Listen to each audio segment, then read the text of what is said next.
नमस्कार दोस्तों, मैं doctor B S. Bhosale, MD homeopath, director of Asha homeopathy. आज का वीडियो जो बना रहा हूं मैं, एक होम्योपैथी डॉक्टर्स के लिए, स्टूडेंट के लिए है। एक्चुअली प्रैक्टिस में जब हम ओपीडी में बैठते हैं तो प्रैक्टिस में सबसे बड़ा सवाल आता है कि पेशेंट को ठीक कैसे करना है। एक्चुअली होम्योपैथी में डिजीज़ को इम्पोर्टेंस सेकेंडरी दिया है, प्राइमरी जो इम्पोर्टेंस दिया है वो पर्सनैलिटी को दिया है।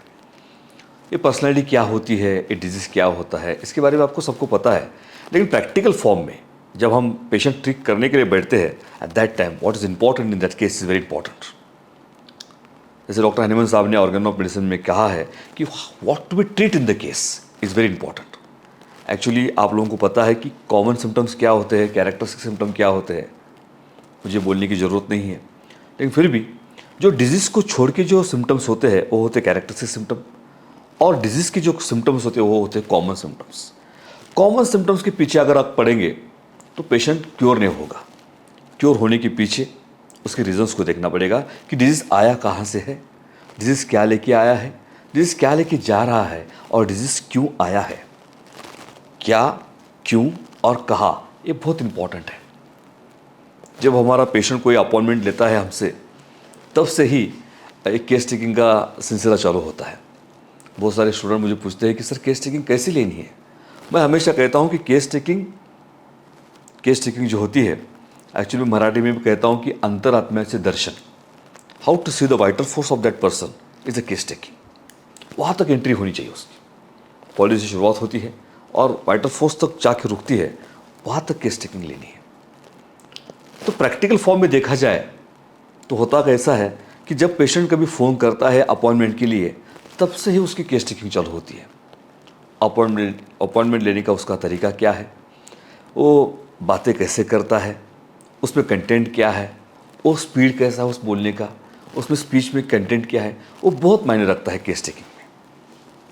तो मैं हमेशा मेरे होम्योपैथिक डॉक्टर्स को, स्टूडेंट को कहता हूँ कि अपने सेंसेस है ना हमेशा ओपन रखो। जैसे हनीमन साहब ने कहा है कि अनप्रिजुलाइज ऑब्जर्वर। एक्चुअली स्पीकिंग अनप्रिजुलाइज ऑब्जर्वर का मीनिंग हमें कितना पता है मुझे पता नहीं है। कितने सारे लोग कहते हैं कि सब कुछ भूल के जाना और उस सब कुछ भूलना, कुछ दिमाग में रखना नहीं और पेशेंट को देखना। ये अनप्रिजुलाइज होता है क्या? होता है क्या? कमेंट बॉक्स में लिखो, होता है क्या? नहीं ना। तो व्हाट इज़ अनप्रिजुलाइज ऑब्जर्वर? एक्चुअली जो सेंसेस है ना, 5 सेंसेस है हमारे। आँख है, कान है, नाक है, त्वचा है और मुंह है। ये हमारे 5 सेंसेस है। ये 5 सेंसेस हमेशा ओपन रखना है। मेरे गुरु डॉक्टर एस के दुबे सर हमेशा कहते थे, आँखों का काम आँखों से करो, कानों का काम कानों से करो, नाक अपना काम करती रहेगी, नाक अपना काम करती रहेगी, और दिमाग के दोनों दरवाजे ओपन रखो और माउथ को थोड़ा सा बंद रखो। जैसे मैं कहता हूँ कि सुनने की हैबिट डालो, सुनने की हैबिट डालो।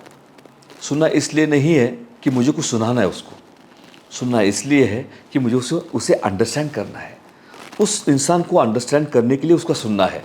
ये होती है केस टेकिंग। और मेरा मानना यह है कि जब हमारे 5 सेंसेस ओपन होते हैं तो ऑटोमेटिकली अपना 6th सेंस जागृत होता है, और तब से ही उस इंसान को पहचान सकते हैं उस इंसान को, और तभी हम मेट्रा मेडिका में रेपर्टरी में एंट्री कर सकते हैं और उसकी रेमेडी उसको भी दे सकते हैं। तो दोस्तों, पहली सलाह मेरी ये रहेगी, यू शुड बी अनप्रिजुलाइज। अनप्रिजुलाइज क्या है? उस समय जिस इंसान से मैं बात कर रहा हूँ, बस उससे मैं कनेक्ट हो कि नहीं हूँ, दैट इज अनप्रिजुलाइज। उससे कनेक्ट हो जाओ। कनेक्शन इज इंपॉर्टेंट है। कनेक्शन होके इन्वॉल्व होते जाओ, इन्वॉल्व होते होते उसको समझ लो, उसको समझते समझते उसको एनालाइज करो, उसको एनालाइज करते करते उसको इवॉल्यूएट करो, उसको इवॉल्यूएट करते करते फिर रेपर्टरी में आओ। डायरेक्ट रेपर्टरी में या मेट्रा मेडिका में जाने की क्या बोलते हैं उसको, जाने की कोशिश मत करो।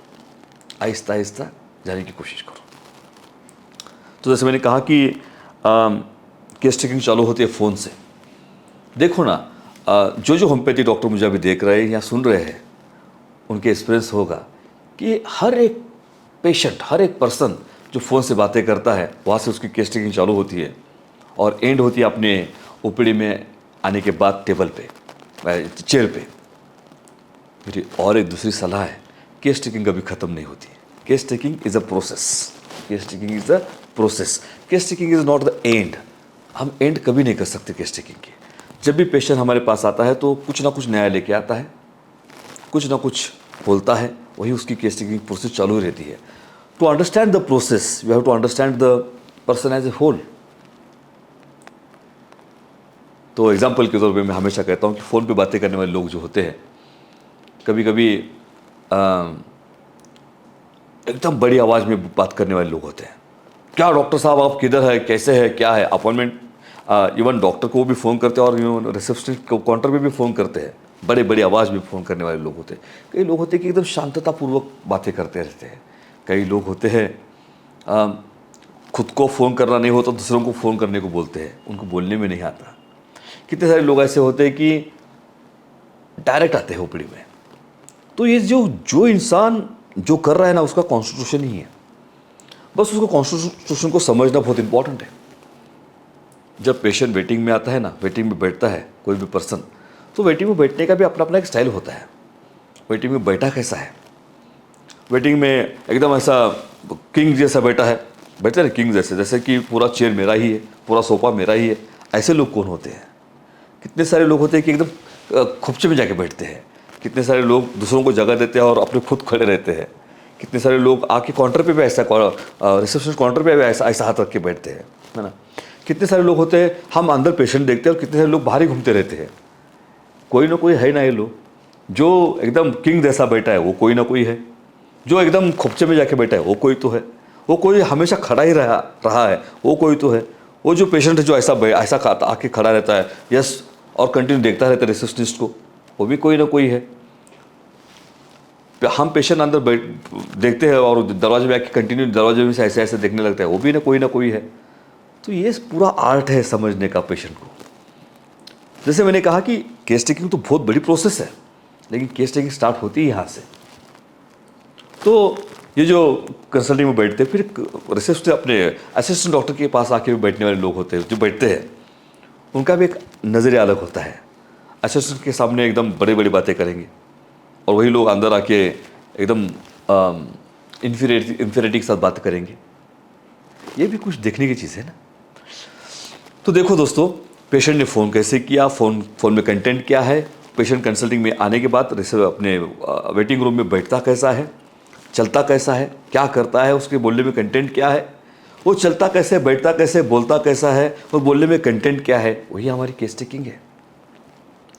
जैसे मैं हमेशा कहता हूँ, जब एक्चुअल केस टेकिंग चालू होती है, व्हाट इज केस टेकिंग?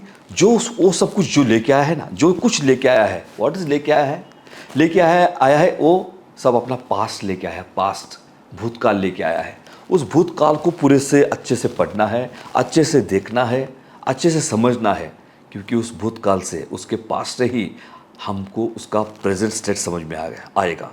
वही हमारी प्रेजेंट डिस्पोजिशन, उसके पास्ट से ही समझेगी उसकी प्रेजेंट डिस्पोजिशन, और उसके प्रेजेंट डिस्पोजिशन पे हम जो दवाई दे रहे हैं उस पर ही तय होगा उसका फ्यूचर क्या होगा। दोस्तों, thank you very much for listening this video. ऐसे वीडियो मैं लाता रहूँगा हर एक हफ्ते। आप देखते रहिए, शेयर करते रहिए, कमेंट्स करते रहिए। तब तक के लिए नमस्कार।